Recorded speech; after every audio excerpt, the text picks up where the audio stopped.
একটু সাইড দিও আমারে এই আপা প্লিজ কিন্তু ভিডিও এক্সটেন্ড না আমি উপজেলা রেলওয়ে অফিসার অফিসারের পক্ষে আমি আসছি আরে তোরা যাস না তোরা দাবি না যদি আরে কেন তোমরা দাবি করতেছ বুঝতাছ না সবাই সুতলা বসে দেখো দাঁড়াও আমরা এখানে ছেলেরা পুরো দাবি তো সবাই আমরা সবাই চুপ করতে হবে না তো সবাই কোনো দায়িত্ব নেই এই সবাই একটু সাইলেন্ট থাকি স্যারের কথা শুনি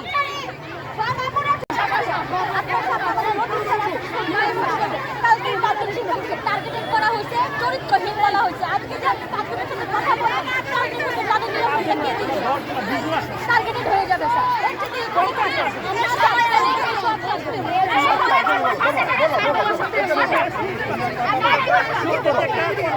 আমি দায়িত্ব নিলাম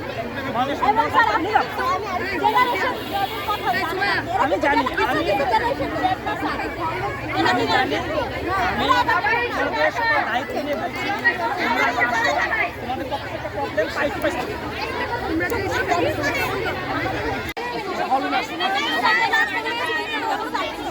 অবস্থান করেন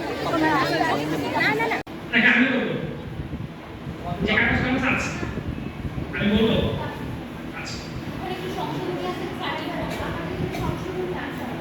তাহলে তোমরা বলবে আপনার কাছে যে লিস্টটি রয়েছে সেখানে অভিযুক্ত করেছি তার সাথে আরো একজন শিক্ষকের নাম আমরা উল্লেখ করতে চাই আমাদের ইউনুস স্যার উনি সরাসরি ইউনুস আলী স্যার গণিতের শিক্ষক তিনি সরাসরি গত বৃহস্পতিবার 9 দ্বিতীয় ঘন্টায় আমাদেরকে রাজাকার বলে সম্বোধন করেছেন এবং বলেছেন তোরা নষ্ট আমাদের চরিত্র নিয়ে কথা বলেছেন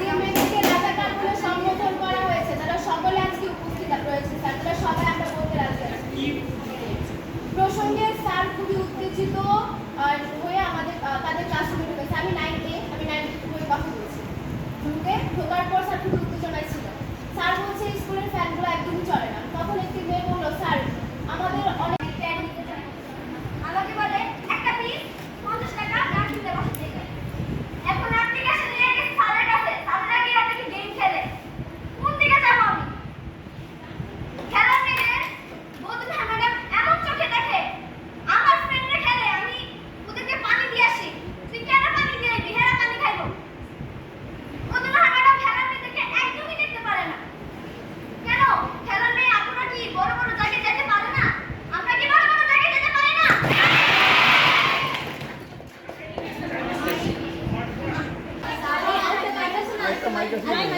প্রিয় শিক্ষার্থীবৃন্দ আমরা দীর্ঘক্ষণ এই কক্ষে বসে আলাপ করেছি আলোচনা করেছি আমি ব্যক্তিগতভাবে এবং সমষ্টিগতভাবে প্রত্যেক শিক্ষার্থীর কথা আমি নোট নিয়েছি দীর্ঘক্ষণ এই কক্ষে এত মানুষ থাকার কারণে কারেন্ট চলে গেছে আমাদের অনেকেই সোয়েটিং হচ্ছে আমরা খুব অল্প সময় শেষ করব ঠিক আছে ওকে আজকের যে বিষয়গুলি নিয়ে শিক্ষার্থীরা অভিযোগ তুলেছে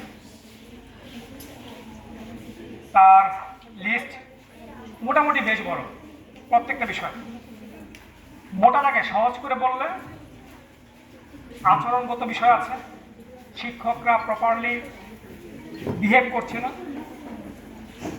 দ্বিতীয়ত, শিক্ষকদের বিরুদ্ধে ফিনান্সিয়াল এলিগেশন আসছে।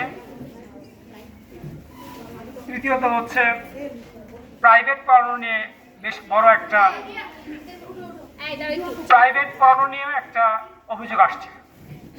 তা আমরা দীর্ঘক্ষণ আলোচনা করে স্টুডেন্টদের যে প্রতিনিধি ছিল তাদের সাথে আমি আবার ব্যক্তিগতভাবে আলাপ করেছি। সব কিছু আলাপ করি আমি এই মর্মে তোমাদের আশ্বাস দিচ্ছি যে আজকের এই আন্দোলন বা গতকালের আন্দোলন, এই আন্দোলন কেন্দ্রিক আর কোনো ইস্যু আগামীকাল থেকে এই স্কুলে হবে না। কোনো শিক্ষক আন্দোলন কেন্দ্রিক কোনোভাবে কোনো শিক্ষার্থীকে এই বিষয়ে প্রশ্ন করবে না। ওকে? দ্বিতীয়ত হচ্ছে স্কুলের শিক্ষার্থীদের প্রাইভেট পড়ানো বন্ধ করার আহ্বান জানাচ্ছে। আজকে থেকে কোনো শিক্ষক পরবর্তী নির্দেশ না দেওয়া পর্যন্ত কোনো শিক্ষক বিদ্যালয়ের শিক্ষার্থীকে বিদ্যালয়ে প্রাইভেট পড়াইতে পারবে না। আমাদের অনেকে আশঙ্কা করছে সামনে আমাদের টেস্ট পরীক্ষা আছে, আদার্স বিষয়গুলি আছে। পরীক্ষায় বা টেস্ট পরীক্ষা বা অন্য কোনো কার্যক্রমে শিক্ষকরা কোনো ধরনের বৈষম্যমূলক আচরণ করতে পারবে না।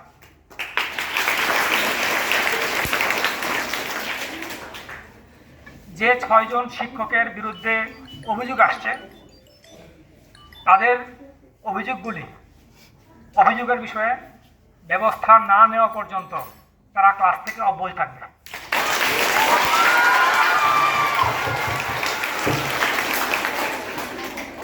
থার্ডলি হচ্ছে ফিনান্সিয়াল যে ইলেকশন আসছে, আমরা অতি দ্রুতই একটি অডিট টিম করে দিব। অডিট টিম যাচাই বাছাই করবে কোথায় কোথায় এই টাকা পয়সার মিস ইউজ হয়েছে।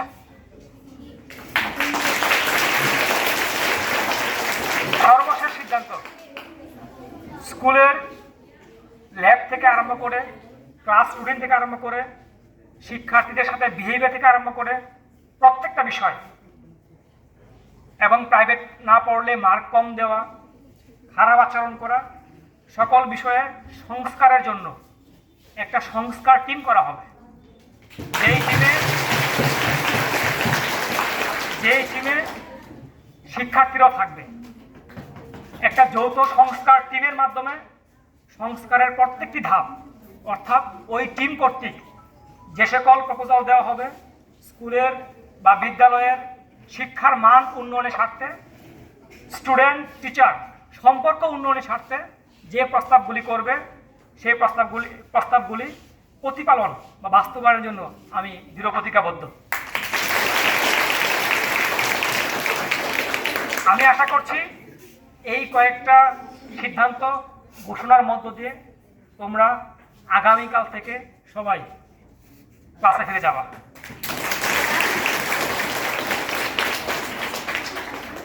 যে ঘোষণাগুলি দিয়েছি এর বাইরে যে কোনো ব্যর্থয় তোমাদের যে কোনো অভিযোগ আরও আসতে পারে না? কালকেও আসতে পারে। আমি আমার ফোন নাম্বারটিও দিয়ে গেছি এবং আমার সাথে যোগাযোগ করার মাধ্যমটা বলে দিয়েছি।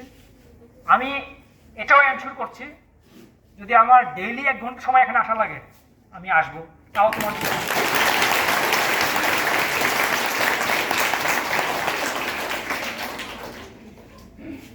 তো আমি কি এই প্রতিজ্ঞা বা এই কমিটমেন্ট তোমাদের কাছ থেকে পেতে পারি যে আগামীকাল থেকে সবাই কাছে ফিরে যাবা? আচ্ছা, সবাইকে ধন্যবাদ জানিয়ে আজকে আমাদের এই আলোচনা সভা হোক বা আমার সমন্বয় সভা হোক, এটা আমরা এখানেই শেষ করছি। ধন্যবাদ সবাই। আচ্ছা, আমরা গত 2 দিন ধরে আমাদের বিদ্যালয়ে সম্প্রতি হয়ে আসা সকল ধরনের বৈষম্য, দুর্নীতি এবং অন্যায়ের বিরুদ্ধে আন্দোলন ছিল এবং আমরা প্রথম দিন আমরা 5 জন শিক্ষককে অভিযুক্ত করি এবং তাদের সংস্করণ চাই। এবং আমাদের বরাবরই একটা কথা ছিল, আমরা কোনো শিক্ষকের পদত্যাগ চাই না, কিন্তু অ্যাডমিনিস্ট্রেশন যদি সিদ্ধান্ত নেয় পদত্যাগ আমরা সেটা রাজি আছি, ট্রান্সফার চাইলে ট্রান্সফার, কিন্তু ওনাদেরকে আমরা মডেল স্কুলে আর কখনোই আমরা চাইনি। এবং আজকে ইউনুস স্যারের সাথে আমাদের দফা বদলি ছিল।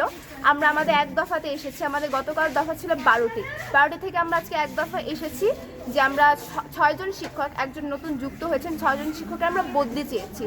এবং এটা আসার কারণ হচ্ছে আমার শ্রদ্ধেয় শিক্ষক আমাদের সকলকে রাজাকার বলে সম্বোধন করেছেন, যেটা অত্যন্ত আমাদের জন্য বিব্রতিকর। কারণ এই রাজাকার শব্দের জন্য 15 বছর একটি ফ্যাসিস্টের পতন ঘটে। তাহলে কিভাবে দেশ স্বাধীন হওয়ার পরেও আমাদেরকে এই মন্তব্যটি করা হয়?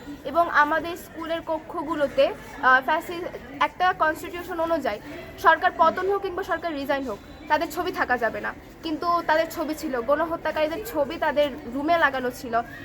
সেটা আমরা গতকাল নামিয়েছি। তো এখানে আমাদের মনে হচ্ছে পলিটিক্যাল কিছু মোটিভ ছিল আমাদের অনেকেরই, এবং তারা তাদের ব্যক্তিগত অভিমত আমাদের স্কুলে এনে বৈষম্য সৃষ্টি করার চেষ্টা করছিল, যার বিরুদ্ধে আজকে আমরা এক দফাতে এসে ওঠছিলাম।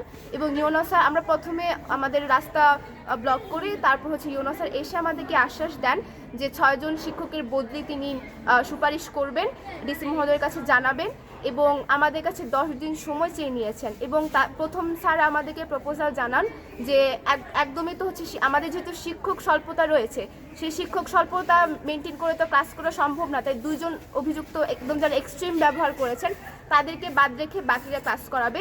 কিন্তু আমরা স্যারকে আবারও বলি যে তাদের সাথে ক্লাস করা আমাদের পক্ষে কোনোভাবেই সম্ভব নয়। তখন স্যার আমাদের দাবি মেনে নিয়ে আমাদেরকেও শর্ত দেন যেন আমরা আমাদের ক্লাসে ফিরে যাই।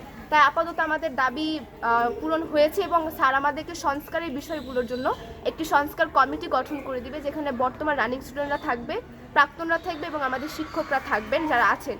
এবং স্যার একটি অডিট টিম করে দিবেন, কারণ আমরা ফাইন্যান্সিয়াল অনেক অভিযোগ আমরা দেখতে পেয়েছি এবং ওগুলোর জবাব চেয়েছি। অ্যাকচুয়ালি সেই জবাবের ভিত্তিতে স্যার একটি নিরপেক্ষ অডিট টিম আমাদেরকে গঠন করে দেওয়ার আশ্বাস জানিয়েছেন।